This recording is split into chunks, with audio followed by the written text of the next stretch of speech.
nga magahari. Ang mga una nga pulong nga ginhambal sang natawo ang aton nga Ginoo amo ini. Indi kamo magkahadlok. Kinpadala sang Ginoo ang anghel para ihambal ina nga mensahe sa mga manugpahalab sang mga karnero, mga ordinaryo nga tawo nga nagahimo sang ila nga ordinaryo nga trabaho sang gab-i nga ato. Ini nga mensahe tama gid ka importante para sa aton. Kay ang Pasko nagatudlo sa aton nga mangin maisog. Ginapahayag sang Ginoo sa aton nga indi kita dapat magkahadlok kay siya kaupod naton. Ang una nga kamatuoran nga makita naton diri amo ini. Indi kita dapat magkahadlok kay nakita kita sang Ginoo. Ang mga manugpahalab sang karnero, hindi sila manggaranon, hindi sila gamhanan, kag hindi sila maimpluwensya nga klase sa mga tawo. Sa pagkamatuod sa ila nga sosyedad, manubo ang paglantaw sa ila. Pero ginpili sila sang Ginoo, nga amo ang magabaton sang mensahe nga nagadala sang dako nga kalipay para sa tanan nga tao. Ano ang kamatuoran nga makita naton diri? Nakita sang Ginoo ang tanan-tanan. Nakita sang Ginoo ang mga bagay nga nakatago. Nakita niya ang mga tao nga kapoy. Nakita niya ang mga tao nga nagakabalaka. Nakita niya ang ordinaryo nga mga tao. Mga utod ko sa Ginoo, tanan nga butang nahayag sa atubangan sang Ginoo. Wala sang bagay nga hindi niya makita. Ikaduha, hindi kita dapat magkahadlok kay ang Ginoo nagadala sang maayong balita. Ang anghel sang Ginoo nagsiling, nagadala ako sang maayong balita nga may dala nga dako nga kalipay. Ang pagkari sang Ginoo hindi para kundinahon o hadlokon kita. Ang Ginoo nagkari para salbaron kita. Ang mensahe sang pag-abot ni Kristo, mensahe sang dako nga paglaom. Ang Ginoo naghambal sa aton. Wala ikaw nagaisahanon. Nagkari ako kay para mag-upod sa inyo. Ang ikatatlo nga kamatuoran amo ini. Ang lapsag nga natawo, isa ka manluluwas, kag pagaluwason niya kamo. Kanami sini nga balita, si Kristo nagkari para patawaron kita. Si Kristo nagkari para manumbalik ang aton nga relasyon sa Ginoo. Si Kristo nagkari para makig-upod sa aton. Si Kristo nagkari para tagaan kita sang paghidait. Paghidait nga walay katapusan. Tungod sa mga kamatuoran nga ina, ang pagkari ni Kristo nagadula sang tanan naton nga mga kahadlok. Anuman ang ginaatubang mo subong nga panahon, pamatii ang tingog sang Ginoo. Hindi ikaw magkahadlok.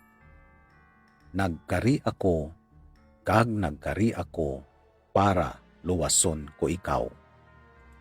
Mga utod ko sa Ginoo, amo ini ang isa sa mga pinakabilidhon nga mensahe sang Pasko.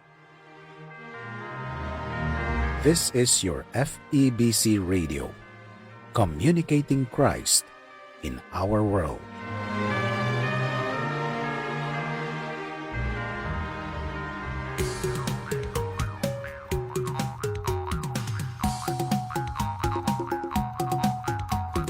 Nagapamati kamo sa 1062 DXKI, estasyon sang Far East Broadcasting Company nga nagawaragwag halindiri sa siyudad sang Coronada. Ini ang mainabyanon nga tingog sang South Central Mindanao, miyembro sang KBP, Kapisanan ng mga Broadcaster ng Pilipinas.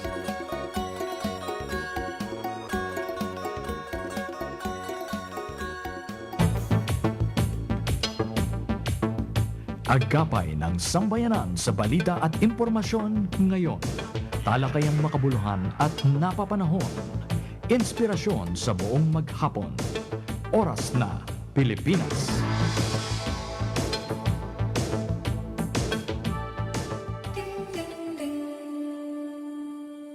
Good morning. Good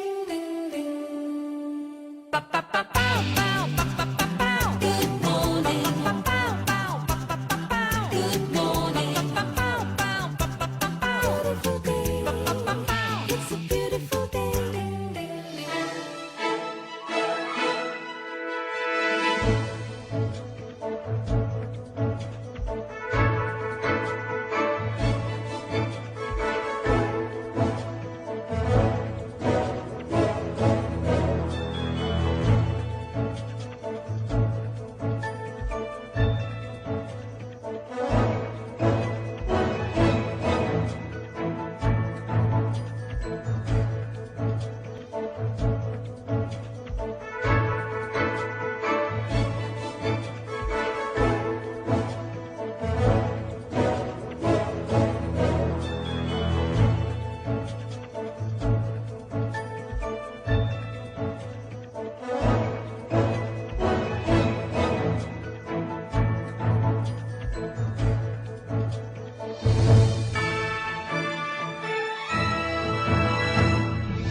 Isagid ka maayad-ayad nga adlaw sa nga Biyernes dira sa imo abyan. First Friday of December, Disyembre 5, 2025.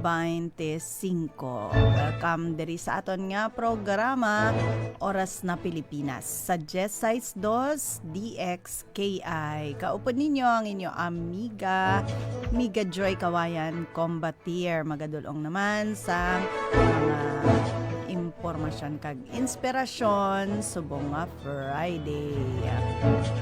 Shout out dira kay Brother Jacob, una nga nag-message sa aton nga Facebook Live. Merry Christmas DXKI.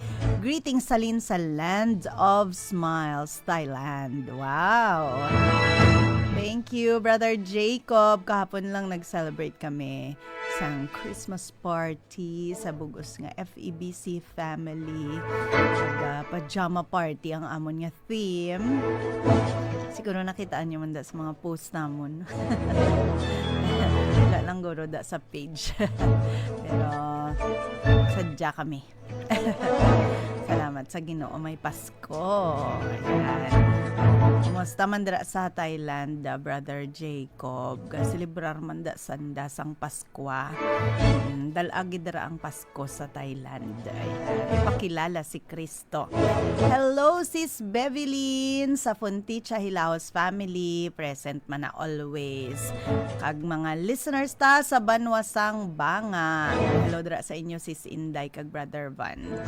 Hello kag happy listening man kay Mami Presi sa Cavite, sa Bernardino family, kay John D dira sa Jensan, kay Sis Day sa SNA, sa Roque Panganiban family, sa Tampakan naman, Tita Ninang Nurse, Tito Ninong Doy, Navales Combatier family.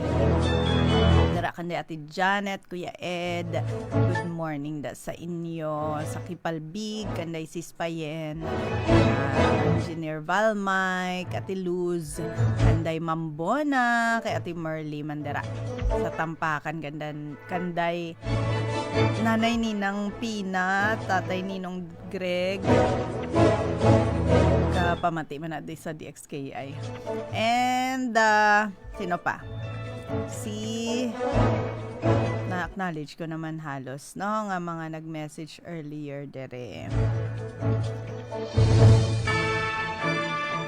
Sila man gyapon ning mga nagpamati temprano pa kaginalin sa mga nauna na naton nga mga programa. Message ka mo through our text line 097554849983 kag 0963-180-1469. Kahapon, nagbisita man diri si Nanay Lita, upod kay Pastor Jerry kag Jervin. Thank you sa pag-visit sa amon diri sa DXKI.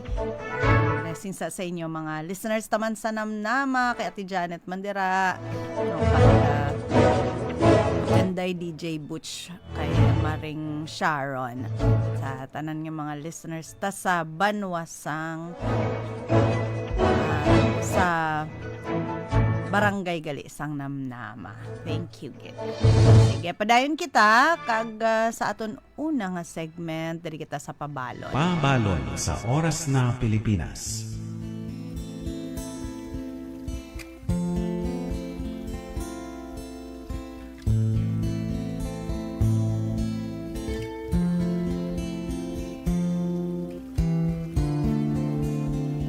Para sa aton pabalon, aton verse makita sa Luke chapter 2 verse 10 to 11. Luke 2, 10 to 11.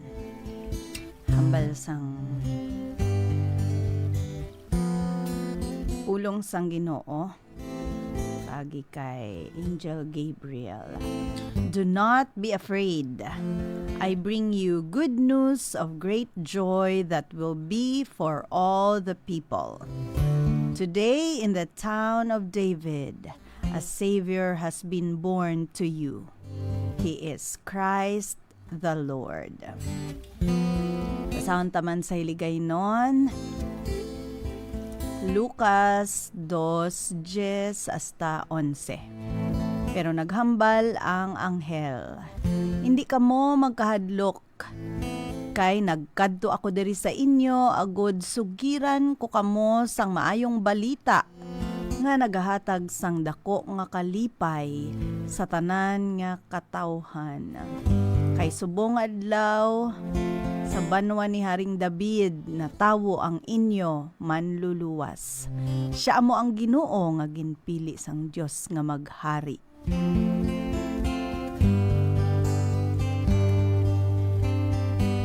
Isa sa mga pinakamanami nga butang pirmi ginaliwat-liwat sa story sang kapanganakan ni Ginoong Hesus.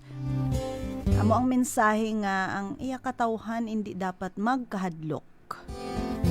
Sang si Angel Gabriel nagkadto kay Zechariah para ibalita sa iya nga ang iya nga asawa nga si Elizabeth in her old age will have a son. Kag magapreparar siya sang dalanon para sa Mesiyas. Ano ang mensahe ni Angel Gabriel kay Zechariah? Sa Luke chapter 1 verse 13, hindi ka maghadlok.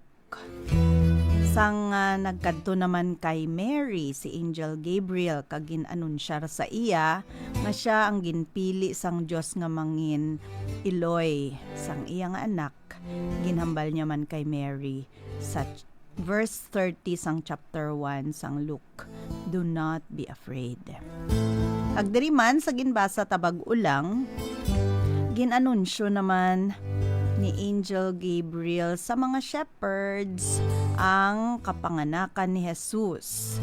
Kag ginumpisahan niya man ang iyang mensahe sa pagsiling sa mga magbalantay sang karnero nga hindi sila angay mahadlok. Gani amo man na ang reminder sa tagsa sa aton. Even in situations nga daw hindi na ta kaintindi, no? Karadlukan na ang sitwasyon, God says, do not be afraid. Inibangod sa kada sitwasyon, He is in control.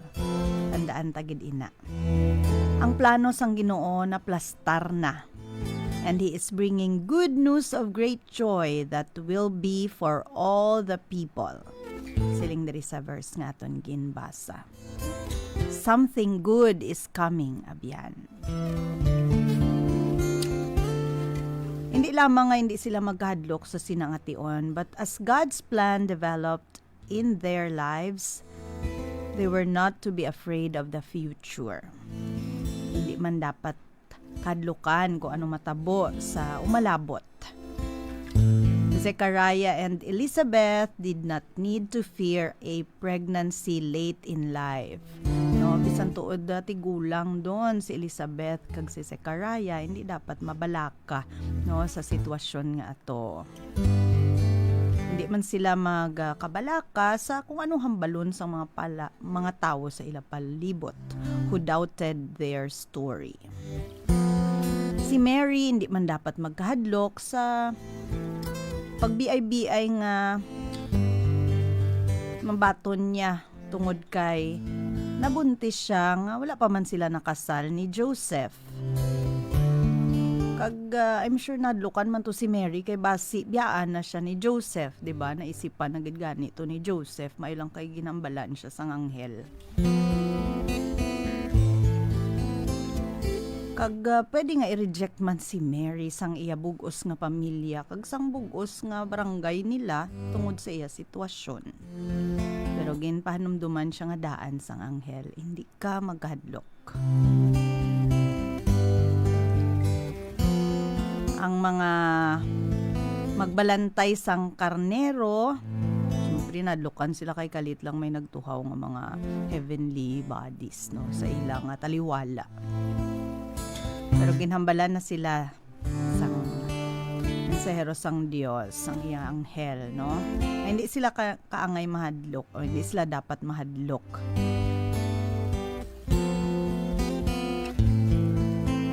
Kay may mayo nga balita indulong sa ila sadto nga gabi. Kag hindi sila dapat mahadlok nga padulong didto sa kung sa diin ginpanganak ang hari. Bisan patuod nga sila mga tigbalantay lang sang karnero.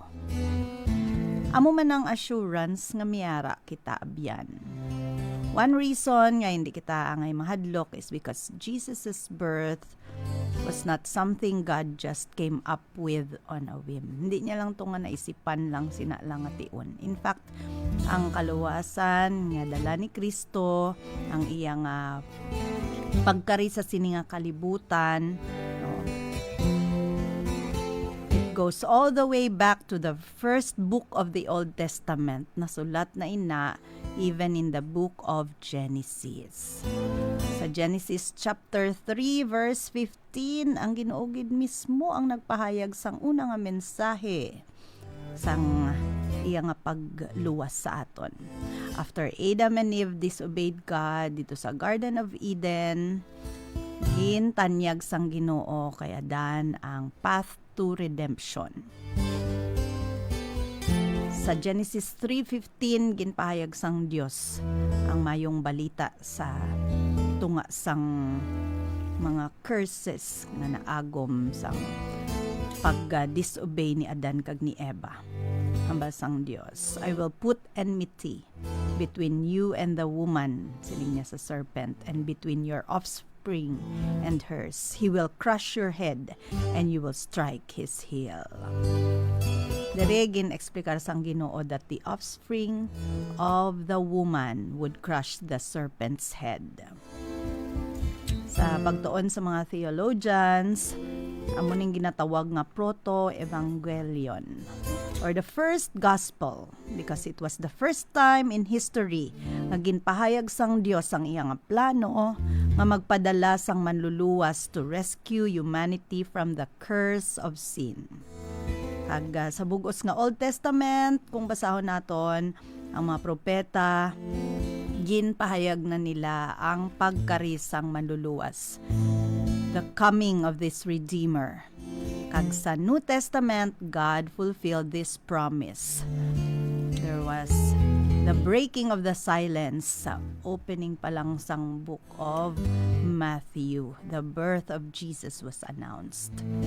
After 400 years of silence from Malakay to the the book of Matthew. For this reason, we celebrate the birth of Jesus every year. Amo ning pinakabongga nga selebrasyon sa bugos nga kalibutan. Kay diri gani sa Pilipinas pila ka bulan ginaton ni nga dumdum no. Temprano taton niya nga nagaselebrar no sang Pasko. Basta month naga umpisa don. Because this is indeed a good news that brings great joy. The good news of great joy that accompanied His birth, nagahatag sa aton sang great assurance that si Kristo ang aton Mesiyas, ang aton Hari, ang aton bugtong nga manluluwas. And He really will save His people from their sins. Samba sa Matthew 1:21. Siya ang nagluwas sa aton sa aton mga kasalanan kag ginhatagan kita sang bag-o nga kinabuhi. That's why we do not need to be afraid. Ano man ang aton atubangon samtang yari sa kalibutan tungod yara si Kristo sa aton kinabuhi. Oras na, Pilipinas!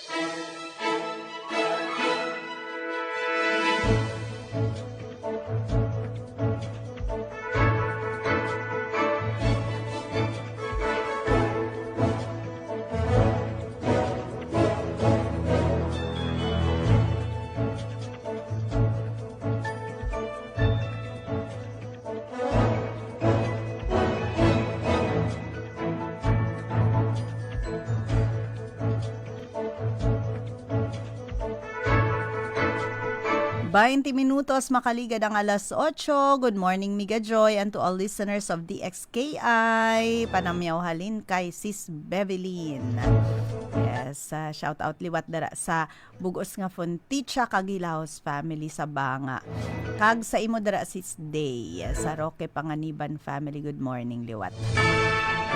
Dari kita sa mga public service announcement sa action line nga idulong sa aton ni Miga Jen.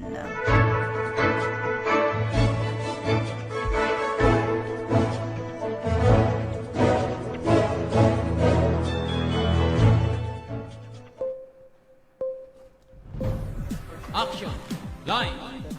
Ang CF South Cotabato 2 miara sang hiwaton nga Christmas party classes magsugod December 1 to 17, 2025. Kaga kaangot sini, ginaauhag kamo nga mag-sponsor a class of kids for 500 pesos. Para mabuligan nga ma-evangelize ang 8,000 ka mga kabataan sa nagkalain-lain nga mga public school diri sa South Cotabato. Nagabaton man sila sang mga hampanganan, bayo, kag mga libro para sa mga bata. Pwede nyo i-drop off dira sa CF Office 4065 Lower Aurora Street, Zone 1, City of Coronadal. Kaga, para sa dugang man nga impormasyon, pwede nyo i-contact si Teacher I sa 0968-30-63840. Action line.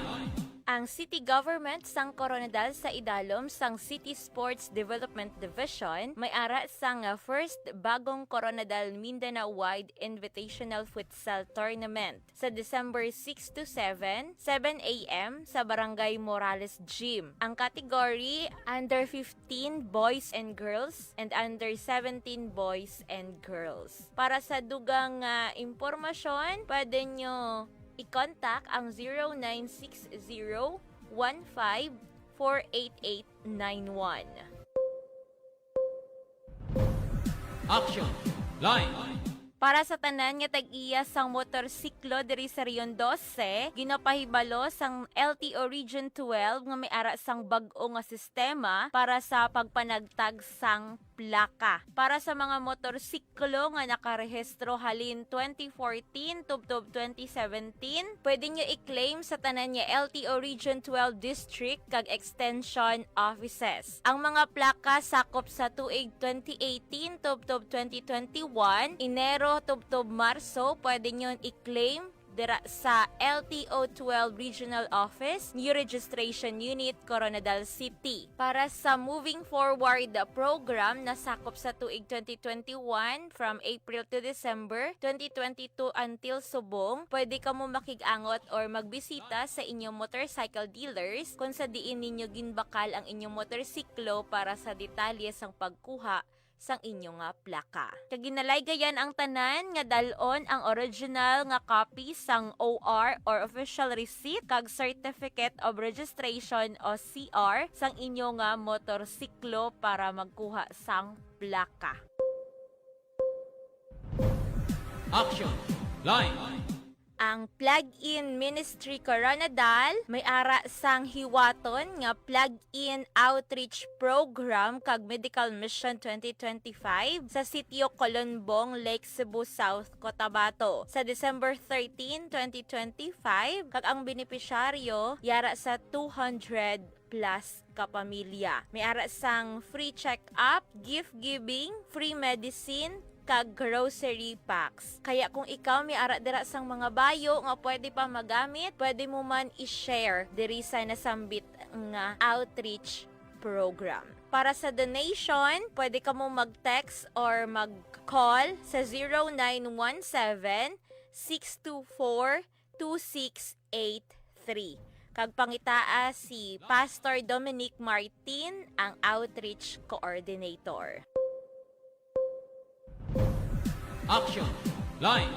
Ang city government sang Coronadal may ara sang himuon nga public consultation in line sa proposed schedule of market values of real properties diri sa syudad sa tuig 2026. In line ini siya sa compliance sang Section 15 of Republic Act number 12001 or ginatawag nga Real Property Valuation and Assessment Reform Act. Sa December 17 to 18, 1 p.m. dira sa City Hall Lobby, New City Hall Building, Jensen Drive, Barangay Zone 3. Para mag-intra, pwede nyo man iskan ang QR code nga ara sa City Government of Coronadal FB page.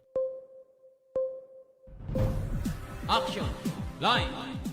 Sa tanan nyo mga kabataan, ginaauhag nga magparehistro sa COMELEC sumugod sang Oktubre 20 tubtob Mayo 18, 2026 para sa 2026 barangay kag SK election. Sino ang pwede magparehistro? Mga bag-o nga botante 15 years old pataas para sa SK kag 18 years old pataas para sa barangay. Mga nagbalhin sang balay, mga luyag nga liwat mangin aktibo sa ila registration kag iban pa nga kwalipikado uyon sa layi. Magpadulong lang sa COMELEC office o sa mga satellite registration site sa inyo lugar. Dalon lang ang valid ID kag iban pa nga mga dokumento.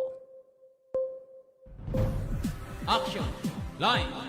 Ang city government sang Coronadal sa idalom sang Executive Order number 76 series of 2025 temporaryo nga siraduhon ang dalan partikular dira sa Alunan Avenue at tubangan sang provincial capital. Magsugod December 1 to 16 in line sa celebration sang Provincial Government of South Cotabato Christmas Food Bazaar. Ang oras halin alas 2 sang hapon tubtub 12 midnight. Action. Line.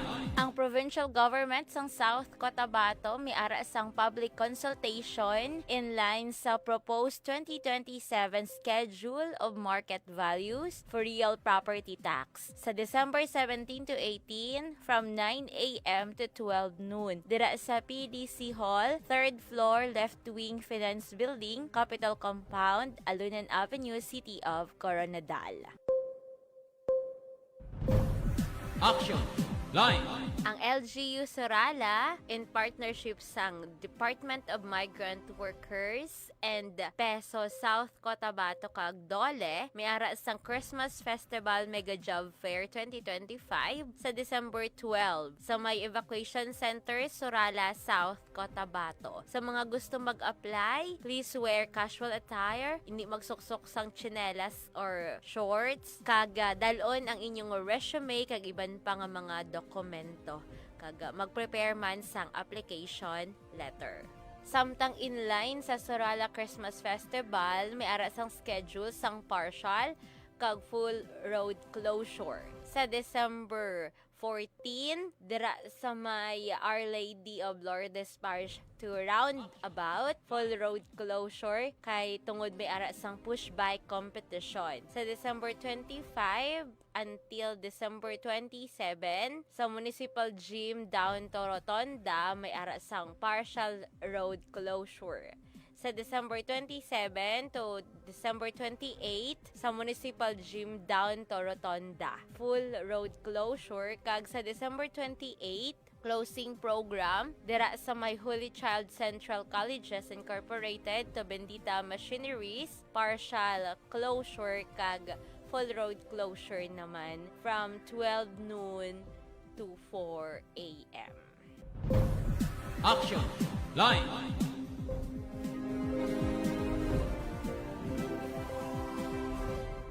Madamo nga salamat, Miga Jen, sa sina nga mga pahibalo. Kag angot man gyapon no sa mga aktibidades sang Banwa sang Surala sa ilang Christmas Festival.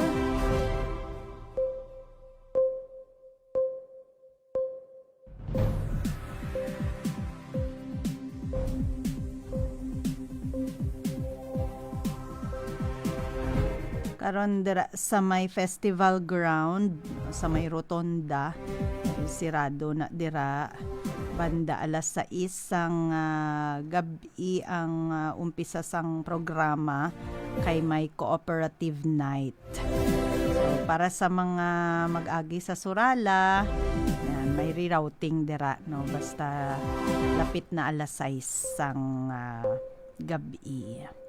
And then, buwas naman, Line! may ara sang Tamiya Japan Mini Forward Competition. Alas 8 sang aga, dira sa Surala Municipal Gymnasium. May palagwaon man gyapon sa gabi, alas 6, dira sa Surala Municipal Gym. And then, sa Sunday morning, alas 4 sang aga, take note, may fun run. So, kung may biyahe man kamo sa aga sang Domingo, mas tulo tempranuhan nyo man. Kay alas 4 masugod ning Smile Surala Christmas Fun Run. And first, Mayor Pablo M. Matinong Run for Mental Health, Healthy Workplace and Drug-Free Surala. Along National Highway. May portion na sang highway gid nga sirado anay no, so half lang dara ang magyan ninyo. Sa gabi naman SCSC night alas 6 gyapon dara sa may rotonda ang ilang festival ground. So kung gabi masirado na dang dala nila.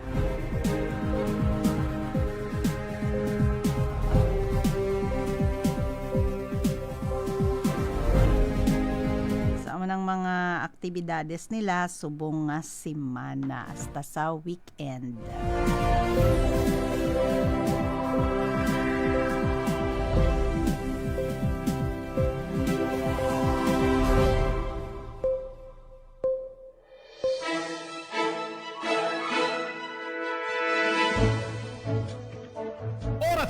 Oras na, Pilipinas!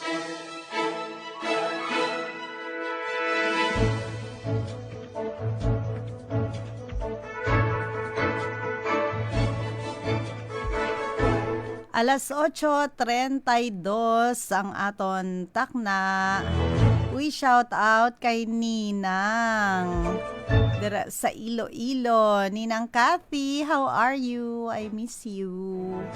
Good morning daw, Miga Jen. Ay nabatian niya bago lang sa action line. Good morning, Miga Joy. Yes, Ninang. Good morning sa aking mga kapuso dyan na nakikinig, kapamilya at mga kahiusa. Makamiss man si Ninang Kathy. Kailan ka po uwi dito sa Tupi, Ninang Kathy? We miss you so much. Sa tanandra nga mga listeners man naton sa Iloilo, hello po. Sa Kapis si Mami V. Hi Mami V.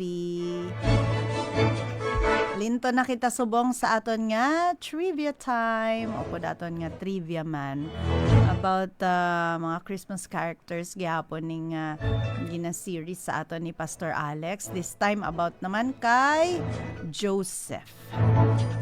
Ari aton trivia from home.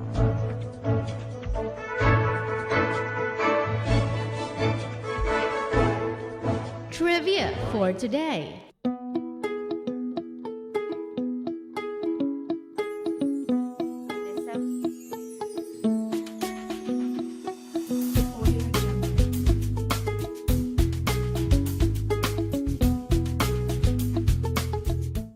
Maayugid nga adlaw sa aton nga mga ka-trivia kag mga ka-ONP. Welcome sa aton nga trivia for today. Adlaw subong nga Biyernes, December 12. Kagyari ang aton nga trivia about Christmas characters. Subong nga adlaw, istoryahan naton si Joseph, ang quiet hero sang Christmas story. Sa pag-celebrate naton sang Christmas, makita naton si Joseph sa mga nativity scene or ina mga Belen. Kag nagatindog siya sa kilid sang pasungan or manger. Pero kung obserbahan gid naton maayo ang iyang kabuhi, isa siya sa pinaka manami nga example sang Diosnon nga karakter sang pagtuo kag pagtuman sa Ginoo. Ang iyang role o ang iyang parte sa Christmas story is very, very important. Kag ginpili sang Ginoo nga siya ang mangin amay ni Jesus. Kag ang iya kabuhi madamo sang leksyon nga mahatag man sa aton subong, sa aton nga pagkinabuhi in modern times.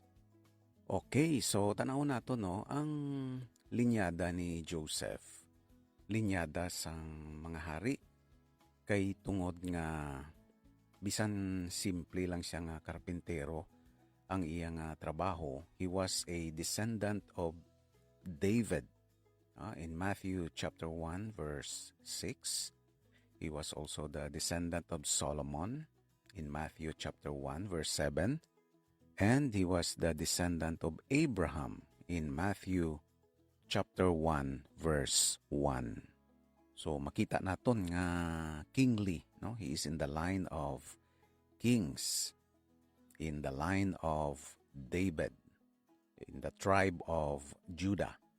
Wala siya nag-i-star sa palasyo, bisan amo ni ang iyang linyada, yara siya sa isa ka simple nga balay, matawag nato ni rural home, sa isa ka gamay nga village nga yabokon. Mo man usually ang lugar nila dito, mayabok kag manual ang iyang trabaho. So makita naton nga mas ginapili sang Ginoo, bisan sa mga simple nga bagay nga within the simplicity of Joseph, makita naton ang iyang royalty, nga karpintero pero harianon ang iyang linyada. Okay, karpintero, tekton.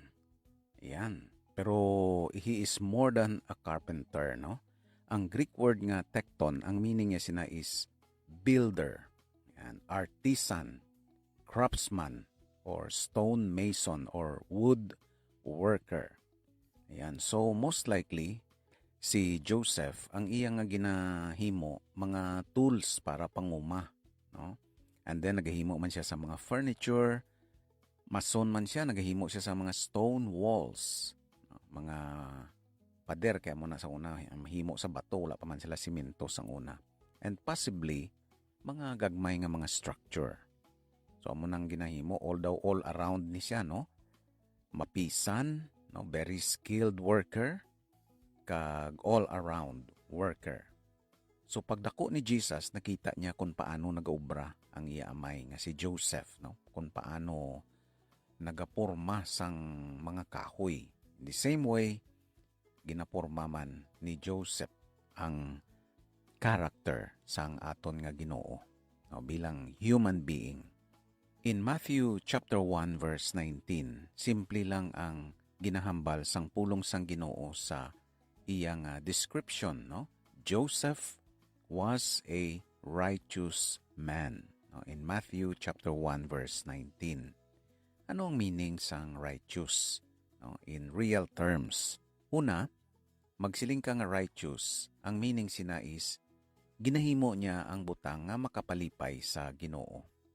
He is doing what pleases God. Bisan pa nga masakit, no? Bisan pa nga people will misunderstand you, himuon mo gihapon kay ti amo na yung makapalipay sa Ginoo. Or bisan pa nga ang presyo sang paghimo mo sang maayo para mapalipay mo lang ang Ginoo, amo ang imo nga reputasyon. So magsiling ta nga Joseph was a righteous man.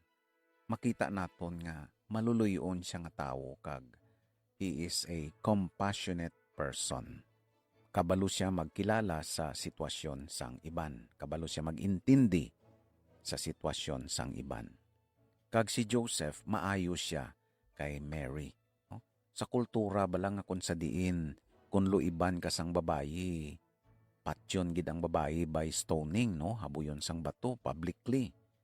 Kag ang broken nga engagement, ang meaning sina nga public nga kahuy-anan. So amo na ang sosyedad, ang kultura nga ginaistaran ni Joseph. Kung sa diin ka kabuhi sila ni Mary. Pero si Joseph, maayo siya kay Mary sang nabalaan niya nga nagabuntis si Mary, ang iya nga desisyon nga proteksyonan si Mary. No, bisan pa nga masakit para sa iya kag ginaisip niya siguro daw ginluiban bala siya ni Mary, no? Daw nakigrelasyon niya si Mary sa iban nga lalaki. No, posible nga mo nang iya nga isipon kaya nabuntis siya. Bisan masakit pero ang iya nga reaction is proteksyonan niya si Mary. So makita naton nga si Joseph obedient siya sa law, no, sa mga layi nila, pero mahigugmaon siya kag maluluyon sa iya nga isig katawo. So, si Joseph, hindi naton makita nga do naghambal bala siya, no? May ara siya sang recorded nga statement sa scripture, pero makita naton ang iya nga obedience. Every time nga maghambal ang Ginoo sa iya, aksyon dayon si Joseph, no? In Matthew chapter 1 verse 24, Joseph got up. Matthew chapter 1 verse 24.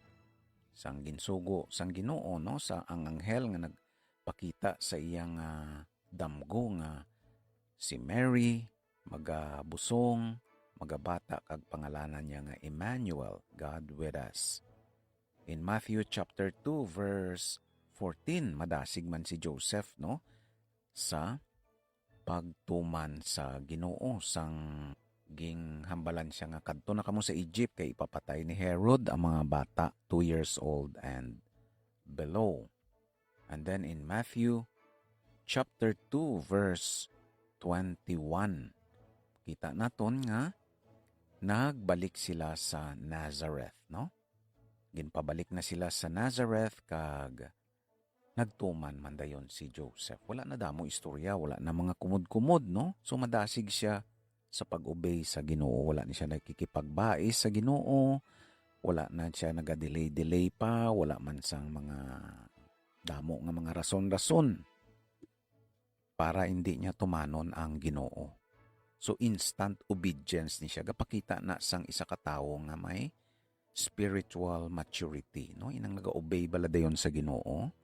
Wala na damo istorya. Mo na mga matured nga mga tao spiritually. And then, he is a man of courage and responsibility. No, kay sang nagkamand si Caesar Augustus nga magkaroon sang census kag kinanglan nila magbalik sa Bethlehem, biyahe gid dayon, no, bisan wala pa sang mga UB Express ang una, wala pa mga bus.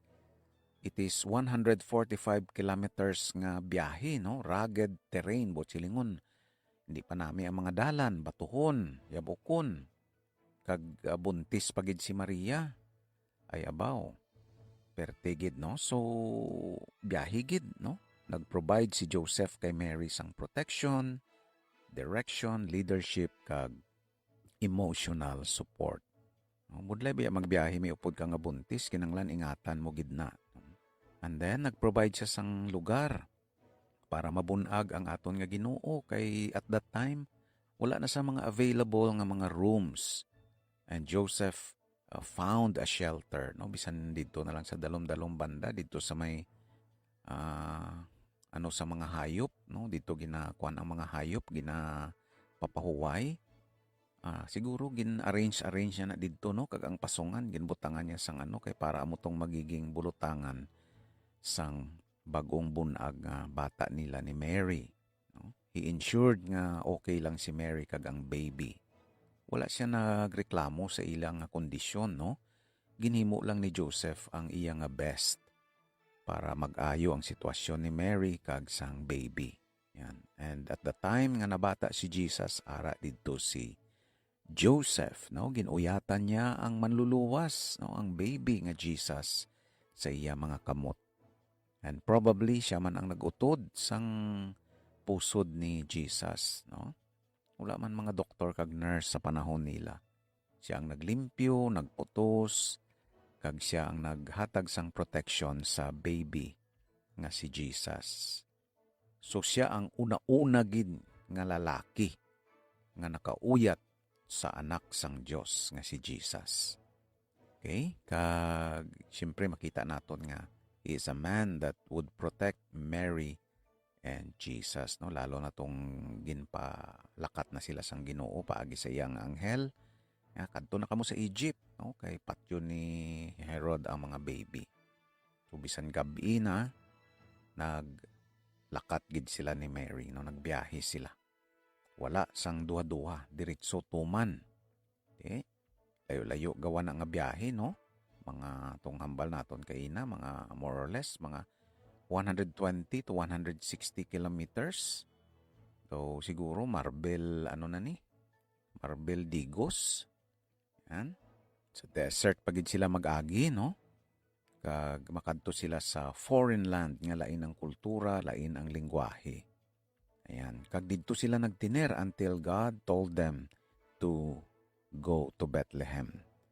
Wala si Joseph iya nagmatomato, no? Naghulat gid siya sang instruction sang Ginoo, no? He waited for divine guidance before he returned home. And then nagbalik sila sa Nazareth, no? Kag na-fulfill ang propesiya that the Lord will be called a Nazarene. No, nag-i-star sa Nazareth. Ayan. So dako gid ang spiritual influence ni Joseph kay Jesus, no? Si Joseph na ang nagtudlo kay Jesus sa scriptures, no? Kay ti amo man ang mga Hudyo nga mga amay ginatudloan nila ilang mga bata, no? Ginatudloan nila sang ilang nga daily prayer, no? Ang Shema, Deuteronomy chapter 6 verses 4 to 9. Gintudloan niya sang Torah, no? Or the first 5 books of the Bible, Genesis, Exodus, Leviticus, Numbers, and Deuteronomy. Pati ang mga salmo ginatudloan niya si Jesus. Kag ginatudloan niya man sa mga promisa sang Ginoo sa iya nga pulong. So ang early spiritual formation ni Jesus naghalin kay Joseph. Tudloan siya ni Joseph nga i-value gid ang pulong sang Ginoo, i-value man ang trabaho. Kay nagabulig ini si Jesus dito sa shop ni Joseph, no? He was a carpenter. He was a builder. So gintudloan niya si Jesus ang pagpasinsya sa pagtrabaho, paano magtrabaho maayo, kung paano magkusog ang iyang lawas, no? Kag ano ang purpose, kag ang dignidad, bisan karpintero lang, pero manami yang trabaho ang karpintero. Because Jesus was later known as the carpenter, no? In Matthew chapter 6 verse 3. Kag siyempre nakita man ni Jesus ang pagtuo ni Joseph, no? Kita niya siguro nga si Joseph isa ka tatay nga mapinangamuyoon, isa ka tatay nga nagatuman sa Ginoo, isa ka tatay nga mapisan, isa ka tatay nga nagaproteksyon sa iya pamilya, kag isa ka tatay nga nagasalig sa Ginoo. No? Bisan hindi pa klaro kung diin sila ginapakadto sang Ginoo, nakita niya kung paano magtuman sa Ginoo ang iya nga tatay. So makita naton that Jesus grew in wisdom, stature, and in favor with God and man in Luke chapter 2 verse 52. Kag dako gid nga part diri si Joseph. Okay, so anong matun-an naton kay Joseph, no? Ano pa gid ang iban nga mga practical nga lesson? Una, ang Ginoo nagagamit sa mga ordinaryo nga tawo to accomplish extraordinary purposes. Makita na sa kabuhi ni Joseph. Hindi siya manggaranon, hindi siya sikat, hindi siya edukado sa ilang mga religious school, hindi man siya pari, hindi man siya scribe, karpintero siya. Pero dito sa iya ginsalig sang Ginoong iya nga anak. No? Kag ang righteousness, no, pagiging matarong is shown how we treat people. Kita nato na kung paano gintratar ni Joseph si Mary. No, may gintratar niya nga may paghigugma, may kaluoy, kag may kamatuoran. Kag Joseph is quick to obey God. Sa mga panahon nga hindi niya maintindihan ang instructions sang Ginoo, hindi niya maintindihan kundi nga ginapalakat sila sang Ginoo, diretso siya tuman, wala na damo istorya, no? And leadership of Joseph begins at home, no? Amo na dapat, no, kung tatay ka, dapat ang imo leadership makita gid sa sulod sang imo panimalay. Example ka sa imo asawa kag sa imo kabataan. Okay, so amo nang aton nga trivia for today, kag para sa Oras na Pilipinas, ako si Pastor Alex. Maayo gid nga adlaw sa inyo nga tanan.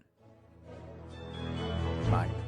Madamo nga salamat, Pastor Alex, sa sina nga mga impormasyon, inspirasyon halin sa kabuhi ni Joseph.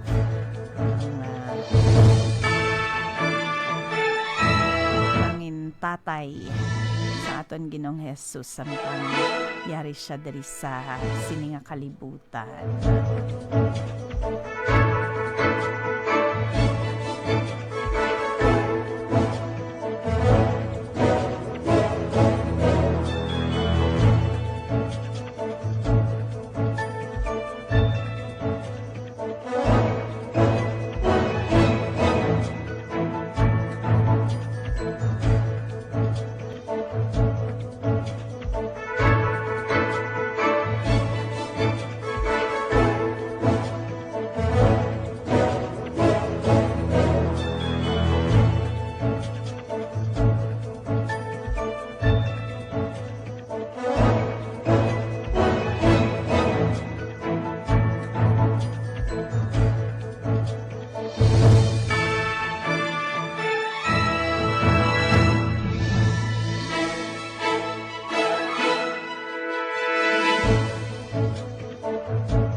Minutos antes ang alas 9.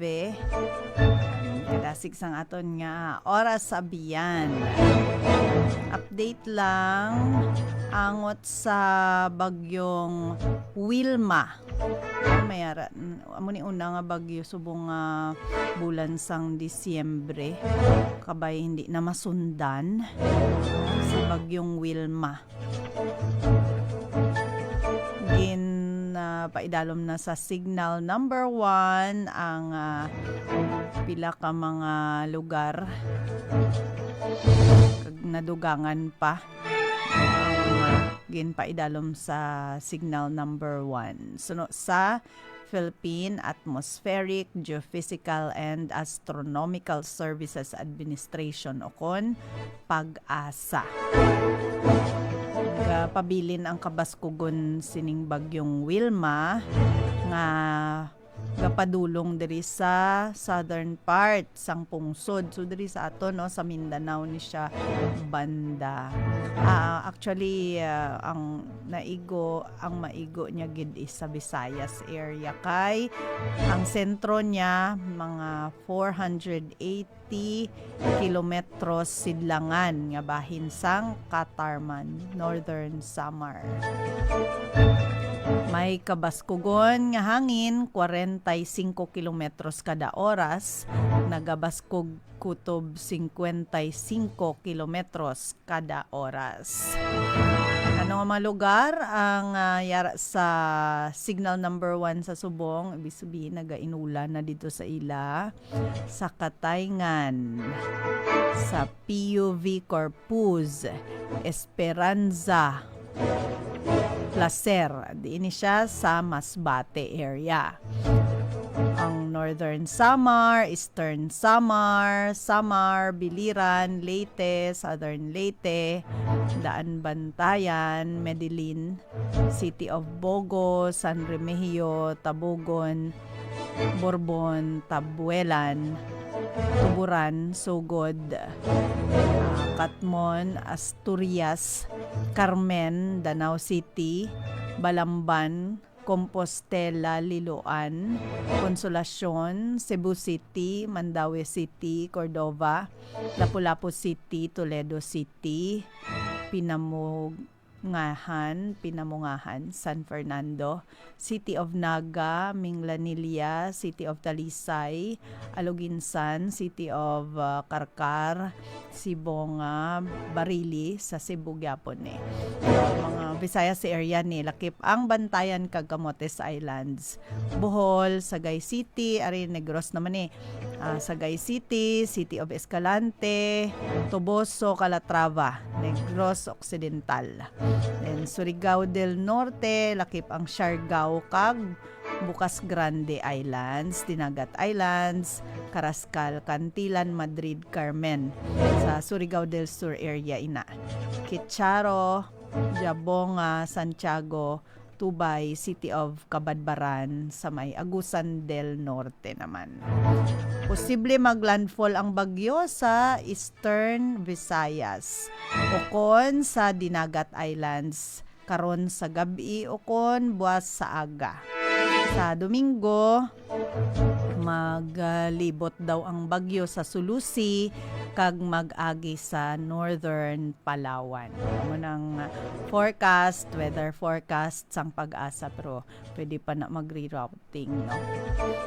Pag-pray naton mga kababayan kay I'm sure may trauma gyapon ang mga taga Visayas sadtong nagligad nga pag-igo sang bagyo sa ila nga naglubog sa pila ka lugar sang Cebu province sa baha.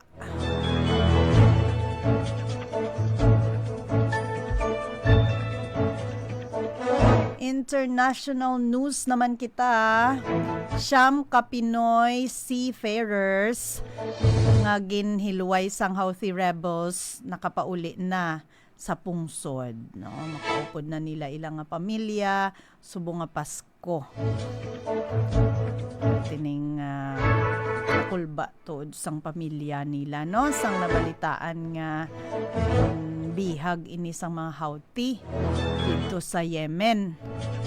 Thank God nakapuli na sa Pilipinas ining siyam ka mga seaman Pinoy, no, nga nahilway dito sa pungsod Yemen. Nag-abot sila kagabi mga alas 9:30. Naghugpa ang eroplano nga ginsakyan nila sa Ninoy Aquino International Airport Terminal 1. And updan sila sang secretary sa DMW or Department of Migrant Workers, si Secretary Hans Leo Kakdak. Ang paghilway sini sa mga Pinoy seafarers nga ini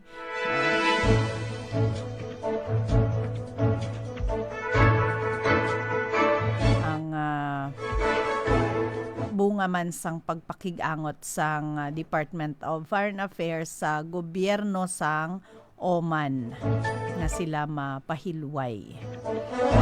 Tugay na, no, sang Hulyo ni atake sang Houthi rebels atong ginasakyan nila nga barko nga MV Eternity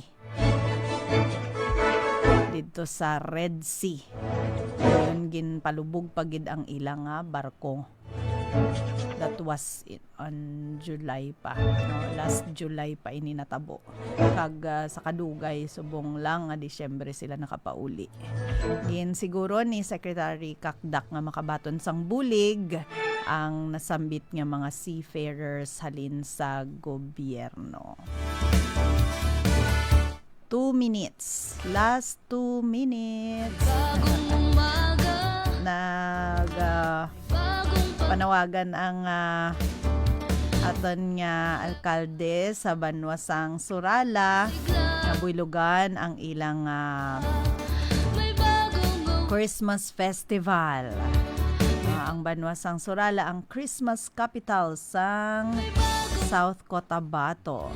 Ambal ni Mayor Matinong may budget so no pa sila nga ginpain nga 10,233,490 para sa siniiyang kasaulugan. Isa ni sa mga dako nga festival sa Banwasang Surala. May survey to base sila kag-aring Christmas Festival. Then ang pondo dira ang iban halin sa sports nila.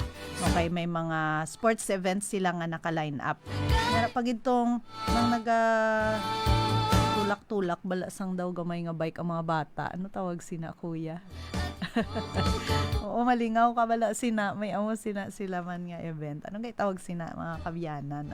Ipat ko sang tawag. May nakitaan ko na di sa Coronadal to nagligad man yung activity nan. Sali na siya sa mga sports events nila. Ang balsang PNP paagi kay Sir Paklibar nga nag-represent to sang COP sang Sorala. May 167 personnel ang kapulisan nga magbantay sa bugos nga kasaulugan, bugos nga bulan. Hasta na sila December 30 ang mga aktibidades nila actually. Okay, pagka 31 syempre New Year's Eve na ina. So pagsugata na sa bagong tuig. So ang goals ng Surala is may ara sang venue kung sa diin magkatipon ang pamilya, magbanding-banding, no? Because ni Mayor, family-oriented Banwasang Surala. So, ang tema nila, Gifts of Love, Lights, and Hope. Ang theme sang ilada nga mga structures, Christmas around the world. May structures dira nga halin sa anom nga paindis-indis dira. So, lantawan nyo kay kasanag gid sang munisipyo sang Surala kay adras tubang ang mga structure nga gintukod. Sige, dari na nay kutob ang ato niya nga pagpangalagad tag saka banwa kag syudad may mga lightings man gid ang ilaya nga mga city hall kag munisipyo panamiay na lang gid na sila dira sang ilang nga mga structure nga ginabutang. Diri sa Coronadal kay ang tema ng Candyland, no? Pambata dira nga mga design. Alam nyo, mga kabataan nyo kay masadyahan gina sila. Salamat sa pag-upod mo. Magabulos na ang aton na programa with SSS. Si Sir Noel naman ang inyo makaupod dali sa aton iyang stasyon, no? 9 to 9:30. So, paalam na ako, Anay. Ini ang inyo amiga Joy Kawayan Combatier sa ngalan sa aton station manager, sa pag-assist diri ni Kuya Don, Miga Jen, Migo Dave, nagabilin kami sa inyo sang mayong aga sa mga balita kag impormasyon nga aton nabatian. Ang Diyos lamang aton pagasaligan. Have a weekend, abyan!